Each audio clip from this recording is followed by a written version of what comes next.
Guys, ಇವತ್ತು ಮರ್ಗೆಣ್ಸಿಂದ ಹೇಗೆ ಚಿಪ್ಸನ್ನು ಮಾಡೋದು ಅಂತ ನಾನು ನಿಮಗೆ ತಿಳಿಸ್ಕೊಡ್ತೀನಿ. ಇಲ್ಲಿ ನೋಡ್ತಾ ಇರ್ಬೋದು, ಮರ್ಗೆಣ್ಸು ಇದನ್ನು ಡೈರೆಕ್ಟ್ ಕಿತ್ಕೊಂಬಂದು ಇಟ್ಟಿರೋದು. ಮಣ್ಣೆಲ್ಲ ಹಾಗಿದೆ, ಇನ್ನೂ ವಾಶ್ ಮಾಡಿಲ್ಲ. ಸೊ ಇದನ್ನು ನೀಟಾಗಿ ವಾಶ್ ಮಾಡಿ ಎತ್ತಿಟ್ಕೊಳ್ಳೋಣ. ಮೇಲೆ ಸಿಪ್ಪೆ ಎಲ್ಲ ತೆಗ್ದುಬಿಟ್ಟು ಇಟ್ಕೊಳ್ಳೋಣ. ನೋಡಿ, ನಾನಿಲ್ಲಿ ಬಕೆಟಲ್ಲಿ ತೆಗ್ದಿಟ್ಕೊಂಡಿದ್ದೀನಿ. ಇದನ್ನು ಸಣ್ಣ ಸಣ್ಣದಾಗಿ ಕಟ್ ಮಾಡಿ ಇಟ್ಕೊಳ್ಳೋಣ. ನೀವು ಬೇಕಿದ್ರೆ ಚಾಕುಲಾದರೂ ಸಣ್ಣ ಸಣ್ಣ ಕಟ್ ಮಾಡ್ಕೋಬೋದು. ನಾನು ಈ ಥರ ಇದ್ರಲ್ಲಿ ತೊಗೊಂಡು ಕಟ್ ಮಾಡ್ಕೋತಾ ಇದ್ದೀನಿ. ತೆಳುಗೆ ಬರಬೇಕು. ಸೊ ತೆಳುಗೆ ಬರೋದ್ರಿಂದ ತುಂಬ ಕ್ರಿಸ್ಪಿಯಾಗಿ ಚೆನ್ನಾಗಿ ಬರುತ್ತೆ. ನೋಡಿ, ನೀವು ನೋಡ್ತಾ ಇರ್ಬೋದು ಇಲ್ಲಿ ಎಷ್ಟು ಚೆನ್ನಾಗಿ ರೌಂಡ್ ಶೇಪಲ್ಲಿ ನೀಟಾಗಿ ಕಟ್ ಮಾಡ್ಕೊಂಡು ಇಟ್ಕೊಂಡಿದ್ದೀವಿ. ಸೊ ಅದನ್ನು ಏನು ಮಾಡೋಣ, ಡೈರೆಕ್ಟು ಎಣ್ಣೆ ಒಳಗೆ ಹಾಕೋಣ. ಇಲ್ಲಿ ಎಣ್ಣೆ ಕಾಯಲಿ. ಸೊ ಎಣ್ಣೆ ಕಾದ್ಮೇಲೆ ಒಂದೊಂದೇ ಅದರೊಳಗೆ ಹಾಕ್ತಾ ಹೋಗೋಣ. ನೋಡಿ, ಈ ರೀತಿ ಬಿಡಿಸಿ ನೀಟಾಗಿ ಹಾಕಬೇಕು, ಇಲ್ಲಾಂದರೆ ಅಂಟ್ಕೊಂಡ್ಬಿಡುತ್ತೆ. ನೀಟಾಗಿ ಬಿಡಿಸ್ಬಿಟ್ಟು ಹಾಕಬೇಕು. ಸೊ ಹಾಕಿದ್ಮೇಲೆ ಲೋ ಫ್ಲೇಮಲ್ಲಿ ಇಟ್ಕೊಂಡು ಈ ರೀತಿ ಫ್ರೈ ಮಾಡ್ಕೊಳ್ಳಿ. ಇಲ್ಲ ಅಂತಂದರೆ ಒಂದು ಕಡೆ ಬೆಂದ್ಬಿಟ್ಟಿರುತ್ತೆ, ಇನ್ನೊಂದು ಕಡೆ ಸೀದೋಗ್ಬಿಟ್ಟಿರುತ್ತೆ ಆ ಥರ. ಸೊ ಅದು ಒಂದು ಸ್ವಲ್ಪ ಹೊತ್ತಾದಮೇಲೆ ಕಲರ್ ಚೇಂಜ್ ಆಗುತ್ತೆ. ತುಂಬಾ ಚೆನ್ನಾಗಿರುತ್ತೆ ಟೇಸ್ಟ್ ಗಾಯ್ಸ್. ನೋಡಿ, ಅದನ್ನು ಈ ರೀತಿ ಮಧ್ಯದಲ್ಲಿ ಈ ರೀತಿ ಮಾಡ್ತಾ ಇರಬೇಕು, ಇಲ್ಲಾಂದರೆ ಅಂಟ್ಕೊಂಡ್ಬಿಡುತ್ತೆ ಒಂದಕ್ಕೊಂದು. ತುಂಬಾ ಈಸಿ ಸ್ಟೆಪ್ಪು. ನೀವು ಮನೇಲಿ ಎಲ್ಲರೂ ಕೂಡ ಟ್ರೈ ಮಾಡ್ಬೋದು. ಸಖತ್ತಾಗಿರುತ್ತೆ ಟೇಸ್ಟ್ ಮಾತ್ರ.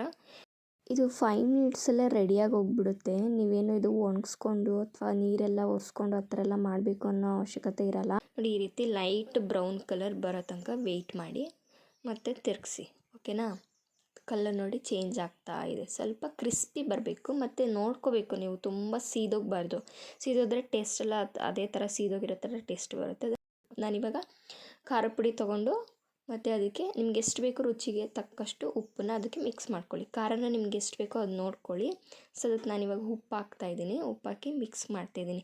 ಗೈಸ್, ತುಂಬ ಈಸಿ ಸ್ಟೆಪ್ಪು, ಏನೂ ಬೇಕಾಗಲ್ಲ ಇದಕ್ಕೆ. ಡೈರೆಕ್ಟ್ ಎಣ್ಣೆಗೆ ಹಾಕ್ಬಿಟ್ಟು ನೆಕ್ಸ್ಟು ಖಾರ ಪುಡಿ ಉಪ್ಪನ್ನು ಹಾಕಿಬಿಟ್ಟು ಅದ್ರ ಜೊತೆ ಮಿಕ್ಸ್ ಮಾಡೋದಷ್ಟೇ. ಇಲ್ಲಿ ನೋಡಿ ಆಗಿದೆ. ಇವಾಗ ನಾನು ಇದನ್ನು ತಕ್ಕೊತಾ ಇದ್ದೀನಿ. ನೋಡಿ, ಈ ರೀತಿಯೂ ಬೇಕಿದ್ರೆ ನೀವು ಚಿಕ್ಕದಾಗಿನೂ ಉದ್ದುದ್ದಕ್ಕೆ ಕಟ್ ಮಾಡ್ಕೋಬೋದು. ಸೊ ಈಗ ಆಗಿದೆ ಆಲ್ಮೋಸ್ಟು. ನಾನು ಅದನ್ನು ತೆಕ್ಕೋತೀನಿ. ತುಂಬ ಸೀದು ಹೋಗಬಾರ್ದು. ಇದು ನೋಡಿ, ತುಂಬ ಏನು ಸೀದೋಗಿಲ್ಲ, ಕರೆಕ್ಟಾಗಿದೆ. ಓಕೆನಾ? ಸೊ ಇದನ್ನು ತೆಕ್ಕೊತಾ ಇದ್ದೀನಿ. ಎಣ್ಣೆ ಎಲ್ಲ ನೀಟಾಗಿ ಸೋರಿಸ್ಕೋಬೇಕು. ನೀವೀಗ ಉಪ್ಪು ಖಾರನ ನೀವು ಸೇರಿಸ್ಕೋಬೋದು. ಅಂದರೆ ತುಂಬ ತಣ್ಣಗಾದ್ಮೇಲೆ ಇದು ಮಾಡ್ಕೊಂಬಿಡಿ. ಸ್ವಲ್ಪ ಬಿಸಿ ಇದ್ದಾಗಲೇ ಉಪ್ಪು ಖಾರ ಹಚ್ಕೊಳ್ಳಿ. ಅವಾಗ ತುಂಬ ಚೆನ್ನಾಗಿ ಹಿಡಿಯುತ್ತೆ. ಇಲ್ಲಾಂದರೆ ಒಂದು ಸೈಡ್ ಹಿಡಿದ್ಬಿಟ್ಟು ಇನ್ನೊಂದು ಸೈಡ್ ಹಿಡಿಯೋದೇ ಇಲ್ಲ, ಚೆನ್ನಾಗೇ ಆಗೋಲ್ಲ. ಓಕೆನಾ? ಈ ರೀತಿ ಎಲ್ಲ ಕಡೆನೂ ಆಗೋ ಥರ ಇದು ಮಾಡಿ ಹಾಕ್ಕೊಳ್ಳಿ. ನೆಕ್ಸ್ಟ್ ಅದನ್ನು ಈ ರೀತಿ ಮೇಲೆ ಕೆಳಗೆ ಈ ಥರ ತಿರುಗಿಸ್ಬೇಕು. ಈ ಥರ ಮಾಡೋದ್ರಿಂದ ಎಲ್ಲ ಕಡೆನೂ ಮಿಕ್ಸ್ ಆಗುತ್ತೆ. ಇಷ್ಟೇ ಗಾಯ್ಸ್, ತುಂಬ ವೆರಿ ಈಸಿ ಸ್ಟೆಪ್. ನೋಡಿ, ನೋಡೋಕ್ಕೇ ಎಷ್ಟು ಸಖತ್ತಾಗಿದೆ. ಅದು ತಿಂದರೆ ಮಾತ್ರ ಸೂಪರಾಗಿರುತ್ತೆ. ನಾನು ಮಾಡಿದ್ದೀನಿ, ನೀವು ಕೂಡ ಟ್ರೈ ಮಾಡಿ.